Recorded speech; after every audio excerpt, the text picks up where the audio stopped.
Hi, it's Mark Orwoll is at it again, and today we have a story that is personal to me.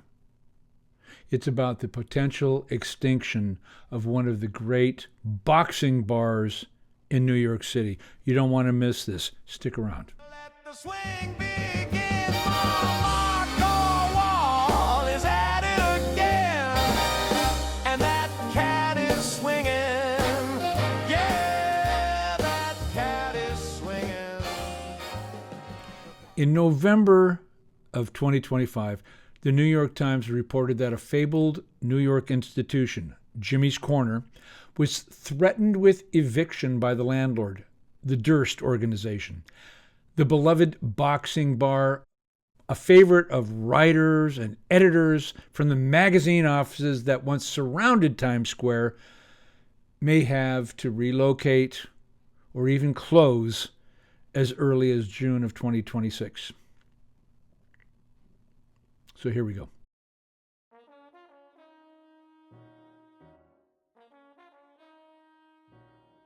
Imagine the New York bar of your dreams. Well, at least the New York bar of my dreams. If you're a rough-edged literary sort, that bar is Jimmy's Corner, a mainstay on West 44th Street since 1971. It's narrow, loud, and crowded, but always convivial. About the only decorating that ever occurs there is when someone adds another 8x10 glossy to the walls lined with black and white boxing photos. And even that doesn't happen too often.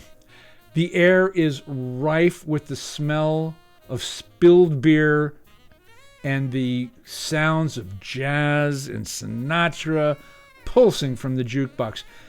And back in the day, and crucial for a young and poorly paid magazine editor, it was cheap. Jimmy Glenn, the owner, died from complications of COVID-19 in May 2020. He was 89.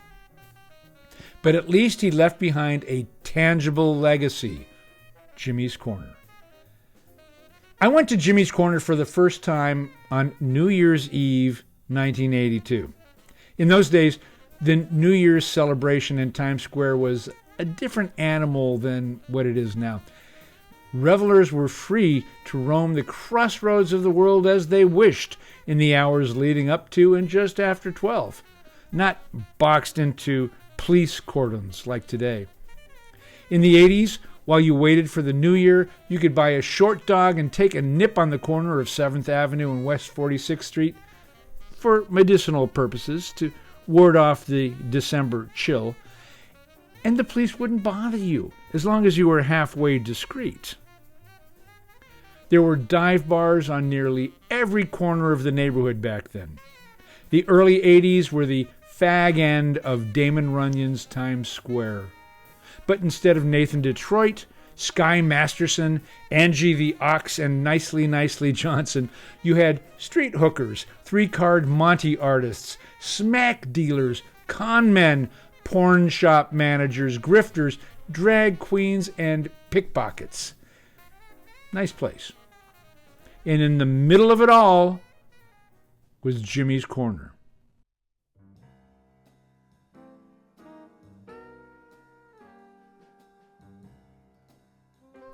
I started coming to Jimmy's routinely starting in 1987 when I was hired by Travel and Leisure magazine to assign and edit travel articles and occasionally write a travel piece of my own. Our office in the Hippodrome building at 6th Avenue and 44th Street was a pleasant enough, relatively low-rise, glass-fronted building on the site of the former Hippodrome Theater, where Houdini once made an elephant disappear from the stage and diving horses leaped off towering platforms into pools of water. I was young, ambitious, and eager to be part of a scene.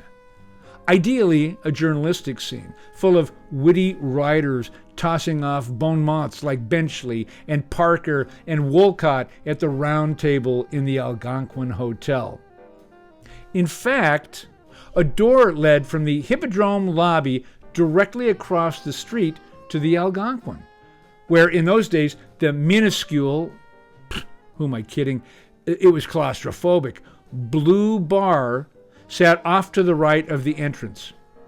It's since been moved and enlarged, not the same place.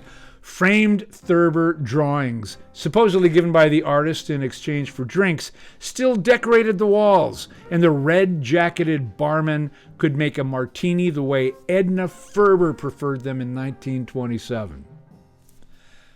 But who could afford that? At least on anything like a junior editor's salary. No, I wanted a place that was literary but not snooty, well-stocked but not high-priced, welcoming but not touristy. I became a regular at Hurley's in a little brownstone that stood in the shadow of Rockefeller Center at 6th Avenue and 49th Street. The nearby Associated Press could have run its assignment desk from Hurley's, since that's where all the reporters were anyway. But the Rock Center tourists and an increasingly restaurant-like atmosphere soon soured me on Hurley's. And then there was Costello's, a newspaperman's bar to end all newspapermen's bars. It was a haunt of reporters and rewrite men from the Daily News, whose office on East 42nd Street was just a few blocks away. In previous years, some of the New Yorker crowd used to go there too, including Thurber, who once again left his artwork adorning the walls. New Yorker writer John McNulty made owner Tim Costello famous in the Talk of the Town column. Hemingway drank there. John O'Hara drank there. After several relocations, Costello's finally ended up at 225 East 44th Street, along with the transplanted Thurber Scribbles, where I would drop by to soak up the atmosphere and the Rolling Rock. But then Costello's was gone. By 1992, the era of the newspaperman's bar was over. That's when I set my sights on Jimmy's Corner. It had everything going for it. First off, all I had to do was stumble out of the Hippodrome building at the end of a long shift, and I was halfway there. The facade defined humble, with its tattered marquee and institutional glass door. Like so many New York Irish bars, Jimmy's joint was long and narrow in the front, with a bar lined with stools that ran along one wall and, well, a wall on the other side. You literally had to walk sideways to go from the front of the place to the rear. That's how narrow it was and still is. In the back is a separate room. I say room, with a handful of tables for either 2 or 4 guests. Behind that are the bathrooms, which you would really only want to use in an emergency, a storeroom, and Jimmy Glenn's office. By the time I started visiting regularly, Jimmy had backed away from actively running the bar, but he came in every day and was frequently seen shuffling from his office to the till and then back to his office, often stopping to greet those customers who remembered him well. On the walls were pictures of prize fighters, posters from famous matchups, and other boxing memorabilia. There were pictures of Jimmy with all the greats, including Muhammad Ali. Jimmy himself had not been a professional boxer, but rather a corner man, thus his bar's name, Jimmy's Corner, who also trained youngsters in Harlem and elsewhere to learn the manly art and, in consequence, to live like upright citizens. In the early 90s, when pre-Disneyfication Times Square was still a pit, you could get a beer at Jimmy's for $2. There's still only $3 for even today, or a Bud and a Bushmills for just $7. So the price was right. You could bump into editors, columnists, and paste-up artists from Hearst at 8th Avenue near Columbus Circle, Condé Nast, still on Lexington Avenue back in those days before moving to Times Square and then downtown, the New York Times at West 43rd Street back then, and my own Travel and Leisure. and buku other publishers, so there was always a friendly ear or some inside baseball journalism gossip. And then there was the jukebox.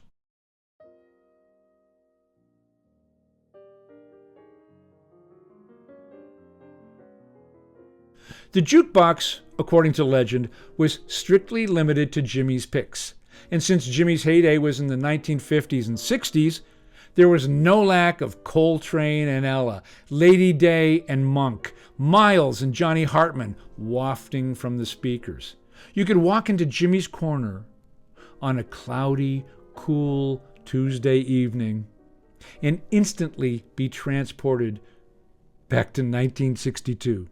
Set midway in the bar between the main room and the back room, the jukebox well may be the glue that has held Jimmy's Corner together all these years, an emblem of stability in a disposable era. No matter what happens with the rest of the world, you can always get a cheap beer and listen to Kind of Blue at Jimmy's.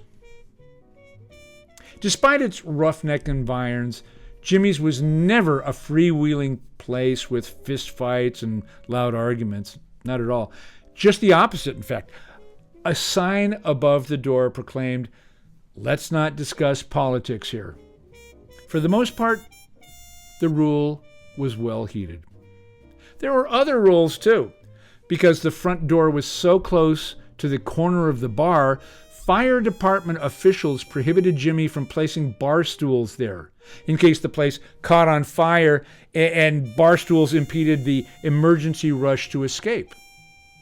So every bartender, and there was rarely more than one on duty at any given time, was adamant in telling customers, "You can't put the bar stool there. You have to keep that area clear."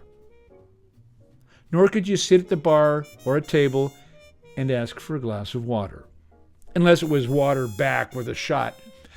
How many young women did I see come into Jimmy's, take a seat, and politely request a glass of water while waiting to meet their behind-schedule dates? "Sorry, you have to buy a drink if you want to sit here," was the invariable no-nonsense response.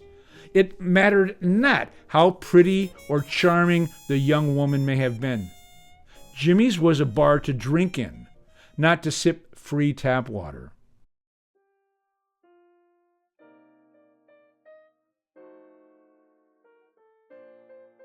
The undisputed boss of the bar, at least during the 90s and for nearly 20 years after, was the late Swanee Glenn, Jimmy's wife.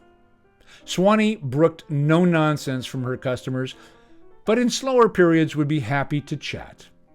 Still, if any mischief arose, you would not want to be on the receiving end of Swanee's wrath. I witnessed an odd visit one afternoon.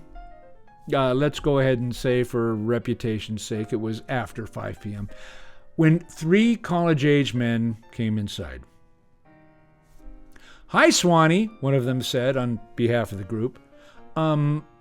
Jimmy threw us out last night because of our behavior. We just wanted to apologize and tell Jimmy that we're very, very sorry and we won't do it again, and to please not 86 us from the bar permanently. Swanee. Small, gray-haired, and utterly frightening when she glared at you, said nothing for a moment. "I'll tell him," she said finally. "But it's up to him. No promises. Maybe you learned something." The 3 young men bowed and scraped and, with tentative optimism, backed out of the bar.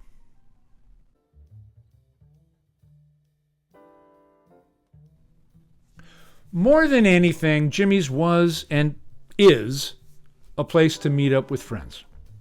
If you're feeling blue, a Monday afternoon at Jimmy's is as good a place as any, better than most, to chat up the person at the seat next to you and maybe take your mind off your problems. Meeting a close pal? Sit at the bar and shout over the music. Looking for your copy editor whose lunch break seems to have extended beyond its generous hour? Send an intern over to Jimmy's to investigate. Jimmy Glenn's passing was sad. The possible closure of Jimmy's Corner would be a cultural catastrophe, on par with the razing of the original Penn Station or the extinction of the woolly mammoth. Jimmy's son, Adam, has been running the show now for a few years or so. And if the crowds are any indication, business is good. On many nights, you couldn't find a space at the bar or a table in the back if you paid for it. So there's every reason to be hopeful that Jimmy's Corner will be here for years to come. Adam Glenn is an attorney and plans to fight any moves by the Durst organization to make him close up shop. There's been some speculation that, if necessary, the bar could reopen elsewhere. But if Jimmy's Corner relocated, would it still be Jimmy's Corner? Jimmy Glenn's death 5 years ago was just cause for nostalgia, a reason to look back at the old New York that we've lost, and to toast a Big Apple institution that's managed to stick around for more than 55 years. Jimmy Glenn, sadly, is down for the count. But Jimmy's Corner looks like it just may be ready for the next round. I'm Mark Orwoll. I'm at it again. Thanks for sticking around. If you're in Midtown Manhattan, go to Jimmy's Corner on West 44th Street, just over there by 7th Avenue. It's a great place. It may not be here forever. You need to see it. Mwah! Bye-bye. Let the swing begin. Mark Orwoll is at it again, and that cat is swinging. Yeah, that cat is swinging. The party don't stop when Mark's in the spin.